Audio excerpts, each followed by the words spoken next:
O contribuinte que deixar de apresentar a declaração de que trata o inciso 4º do caput do artigo 32 desta lei no prazo fixado ou que a apresentar com incorreções ou omissões será intimado a apresentá-la ou a prestar esclarecimentos e sujeitar-se-á às seguintes multas: de R$ 20 para cada grupo de 10 informações incorretas ou omitidas e de 2% ao mês calendário ou fração, incidente sobre o montante das contribuições informadas, ainda que integralmente pagas, no caso de falta de entrega da declaração ou entrega após o prazo, limitada a 20%, observado o disposto no parágrafo 3º deste artigo. Para efeito de aplicação da multa prevista no inciso 2º do caput deste artigo, será considerado como termo inicial o dia seguinte ao término do prazo fixado para entrega da declaração e como termo final a data da efetiva entrega ou, no caso de não apresentação, a data da lavratura do auto de infração ou da notificação de lançamento. Observado o disposto no parágrafo 3º deste artigo, as multas serão reduzidas à metade, quando a declaração for apresentada após o prazo, mas antes de qualquer procedimento de ofício, ou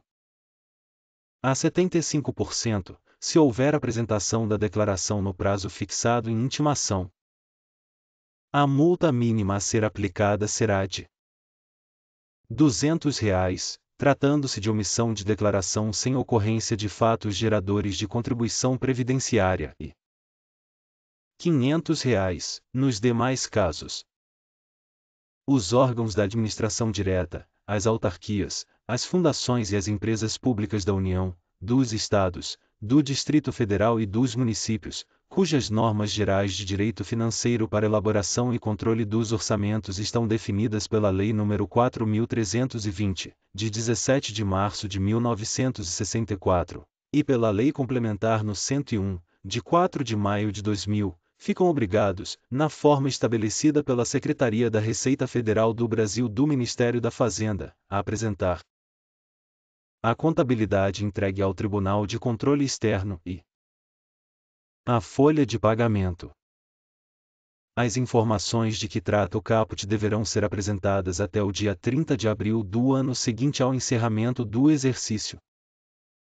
O segurado especial responsável pelo grupo familiar que contratar na forma do parágrafo 8º do artigo 12 apresentará as informações relacionadas ao registro de trabalhadores, aos fatos geradores, à base de cálculo e aos valores das contribuições devidas à Previdência Social e ao Fundo de Garantia do Tempo de Serviço FGTS e outras informações de interesse da Secretaria da Receita Federal do Brasil, do Ministério da Previdência Social, do Ministério do Trabalho e Emprego e do Conselho Curador do FGTS, por meio de sistema eletrônico com entrada única de dados, e efetuará os recolhimentos por meio de documento único de arrecadação. Os ministros de Estado da Fazenda, da Previdência Social e do Trabalho e Emprego disporão, em ato conjunto, sobre a prestação das informações, a apuração, o recolhimento e a distribuição dos recursos recolhidos e sobre as informações geradas por meio do sistema eletrônico e da guia de recolhimento de que trata o caput.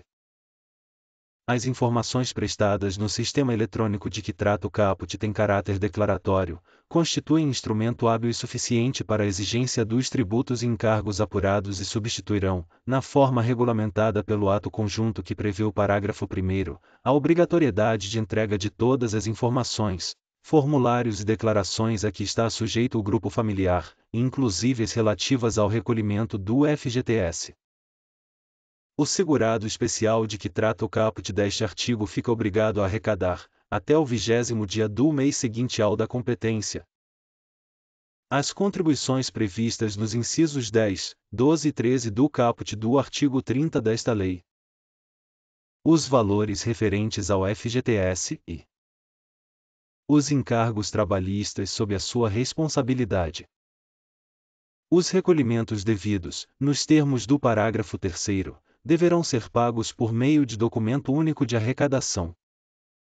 Se não houver expediente bancário na data indicada no parágrafo 3º, o recolhimento deverá ser antecipado para o dia útil imediatamente anterior.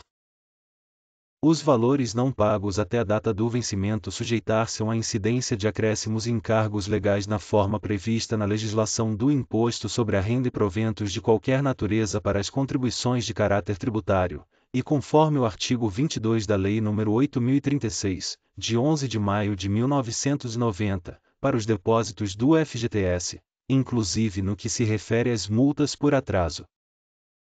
O recolhimento do valor do FGTS na forma deste artigo será creditado diretamente em conta vinculada do trabalhador, assegurada a transferência dos elementos identificadores do recolhimento ao agente operador do fundo. O ato de que trata o parágrafo 1º regulará a compensação e a restituição dos valores dos tributos e dos encargos trabalhistas recolhidos, no documento único de arrecadação, indevidamente ou em montante superior ao devido. A devolução de valores do FGTS, depositados na conta vinculada do trabalhador, será objeto de norma regulamentar do Conselho Curador e do agente operador do Fundo de Garantia do Tempo de Serviço. O produto da arrecadação de que trata o parágrafo 3º será centralizado na Caixa Econômica Federal. A Caixa Econômica Federal, com base nos elementos identificadores do recolhimento, disponíveis no sistema de que trata o caput deste artigo, transferirá para a conta única do Tesouro Nacional os valores arrecadados dos tributos e das contribuições previstas nos incisos 10, 12 e 13 do caput do artigo 30. A impossibilidade de utilização do sistema eletrônico referido no caput será objeto de regulamento, a ser editado pelo Ministério da Fazenda e pelo agente operador do FGTS. A sistemática de entrega das informações e recolhimentos de que trata o caput poderá ser estendida pelas autoridades previstas no parágrafo 1º para o produtor rural pessoa física de que trata a linha do inciso 5º do caput do artigo 12. Aplica-se às informações entregues na forma deste artigo disposto no parágrafo 2º do artigo 32 e no artigo 32-A. A Secretaria da Receita Federal do Brasil compete planejar, executar, acompanhar e avaliar as atividades relativas à tributação, à fiscalização, à arrecadação, à cobrança e ao recolhimento das contribuições sociais previstas no parágrafo único do artigo 11 desta lei, das contribuições incidentes a título de substituição e das devidas a outras entidades e fundos. É prerrogativa da Secretaria da Receita Federal do Brasil, por intermédio dos auditores fiscais da Receita Federal do Brasil, o exame da contabilidade das empresas, ficando obrigados a prestar todos os esclarecimentos e informações solicitados o segurado e os terceiros responsáveis pelo recolhimento das contribuições previdenciárias e das contribuições devidas a outras entidades e fundos. A empresa, o segurado da Previdência Social, o serventuário da Justiça, o síndico ou seu representante, o comissário e o liquidante de empresa em liquidação judicial ou extrajudicial são obrigados a exibir todos os documentos e livros relacionados com as contribuições previstas nesta lei. Ocorrendo recusa ou sonegação de qualquer documento ou informação, ou sua apresentação deficiente, a Secretaria da Receita Federal do Brasil pode, sem prejuízo da penalidade cabível, lançar de ofício a importância devida. Na falta de prova regular e formalizada pelo sujeito passivo, o montante dos salários pagos pela execução de obra de construção civil pode ser obtido mediante cálculo da mão de obra empregada, proporcional à área construída, de acordo com critérios estabelecidos pela Secretaria da Receita Federal do Brasil, cabendo ao proprietário, dono da obra, condômino da unidade imobiliária ou empresa corresponsável o ônus da prova em contrário. O desconto de contribuição e de consignação legalmente autorizadas sempre se presume feito oportuna e regularmente pela empresa a isso obrigada, não lhe sendo lícito alegar omissão para se eximir do recolhimento, ficando diretamente responsável pela importância que deixou de receber ou arrecadou em desacordo com o disposto nesta lei. Se, no exame da escrituração contábil e de qualquer outro documento da empresa, a fiscalização constatar que a contabilidade não registra o movimento real de remuneração dos segurados a seu serviço, do faturamento e do lucro, serão apuradas, por aferição indireta, as contribuições efetivamente devidas, cabendo à empresa o ônus da prova em contrário. O crédito da Seguridade Social é constituído por meio de notificação de lançamento, de auto de infração e de confissão de valores devidos e não recolhidos pelo contribuinte. Aplicam-se às contribuições sociais mencionadas neste artigo as presunções legais de omissão de receita previstas nos parágrafos 2º e 3º do artigo 12 do Decreto-Lei nº 1598, de 26 de dezembro de 1977, e nos artigos 40, 41 e 42 da Lei nº 9.430, de 27 de dezembro de 1996. Os débitos com a União decorrentes das contribuições sociais previstas nas alíneas B e C do parágrafo único do artigo 11 desta Lei, das contribuições instituídas a título de substituição e das contribuições devidas a terceiros, assim entendidas outras entidades e fundos, não pagos nos prazos previstos em legislação, serão acrescidos de multa de mora e juros de mora, nos termos do artigo 61 da Lei nº 9.430, de 27 de dezembro de 1996.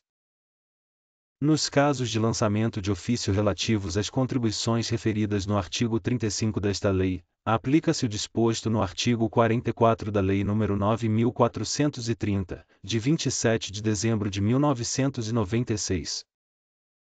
Constatado não o recolhimento total ou parcial das contribuições tratadas nesta Lei, não declaradas na forma do artigo 32 desta Lei, a falta de pagamento de benefício reembolsado ou o descumprimento de obrigação acessória, será lavrado auto de infração ou notificação de lançamento. O débito original e seus acréscimos legais, bem como outras multas previstas em lei, constituem dívida ativa da União, promovendo-se a inscrição em livro próprio daquela resultante das contribuições de que tratam as alíneas B e C do parágrafo único do artigo 11 desta Lei.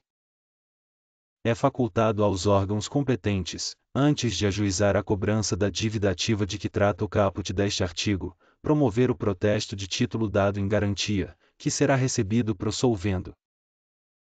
Serão inscritas como dívida ativa da União as contribuições que não tenham sido recolhidas ou parceladas resultantes das informações prestadas no documento a que se refere o inciso 4º do artigo 32 desta Lei.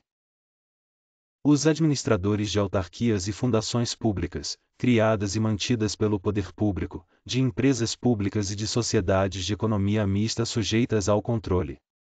da União, dos Estados, do Distrito Federal ou dos municípios, que se encontrarem em mora, por mais de 30 dias, no recolhimento das contribuições previstas nesta lei, tornam-se solidariamente responsáveis pelo respectivo pagamento, ficando ainda sujeitos às proibições do artigo 1º e às sanções dos artigos 4º e 7º do Decreto-Lei nº 368, de 19 de dezembro de 1968. Nas ações trabalhistas de que resultar o pagamento de direitos sujeitos à incidência de contribuição previdenciária, o juiz, sob pena de responsabilidade, determinará o imediato recolhimento das importâncias devidas à Seguridade Social. Nas sentenças judiciais ou nos acordos homologados em que não figurarem, discriminadamente, as parcelas legais relativas às contribuições sociais, estas incidirão sobre o valor total apurado em liquidação de sentença ou sobre o valor do acordo homologado. Considera-se ocorrido o fato gerador das contribuições sociais na data da prestação do serviço. As contribuições sociais serão apuradas mês a mês, com referência ao período da prestação de serviços, mediante a aplicação de alíquotas, limites máximos do salário de contribuição e acréscimos legais moratórios vigentes relativamente a cada uma das competências abrangidas, devendo o recolhimento ser efetuado no mesmo prazo em que devam ser pagos os créditos encontrados em liquidação de sentença ou em acordo homologado, sendo que nesse último caso o recolhimento será feito em tantas parcelas quantas as previstas no acordo, nas mesmas datas em que sejam exigíveis e proporcionalmente a cada uma delas. No caso de reconhecimento judicial da prestação de serviços em condições que permitam a aposentadoria especial após 15, 20 ou 25 anos de contribuição, serão devidos os acréscimos de contribuição de que trata o parágrafo 6º do artigo 57 da Lei nº 8.213, de 24 de julho de 1991. Na hipótese de acordo celebrado após ter sido proferida decisão de mérito, a contribuição será calculada com base no valor do acordo. Aplica-se o disposto neste artigo aos valores devidos ou pagos nas comissões de conciliação prévia de que trata a Lei nº 9.958, de 12 de janeiro de 2000. O contribuinte individual que pretenda contar como tempo de contribuição, para fins de obtenção de benefício no regime geral de previdência social ou de contagem recíproca do tempo de contribuição, período de atividade remunerada alcançada pela decadência deverá indenizar o INSS. O valor da indenização a que se refere o caput deste artigo e o do artigo 55 da Lei nº 8.213, de 24 de julho de 1991, corresponderá a 20% da média aritmética simples dos maiores salários de contribuição, reajustados, correspondentes a 80% de todo o período contributivo decorrido desde a competência a julho de 1994, ou da remuneração sobre a qual incidem as contribuições para o regime próprio de previdência social a que estiver filiado o interessado, no caso de indenização para fins da contagem recíproca de que tratam os artigos 94 a 99 da Lei nº 8.213, de 24 de julho de 1991, observados o limite máximo previsto no artigo 28 e o disposto em regulamento. Sobre os valores apurados na forma do parágrafo 1º deste artigo incidirão juros moratórios de 0,5% ao mês, capitalizados anualmente, limitados ao percentual máximo de 50%, e multa de 10%.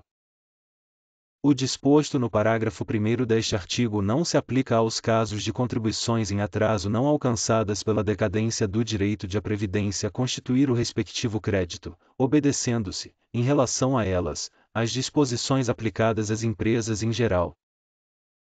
Obrigado e até breve.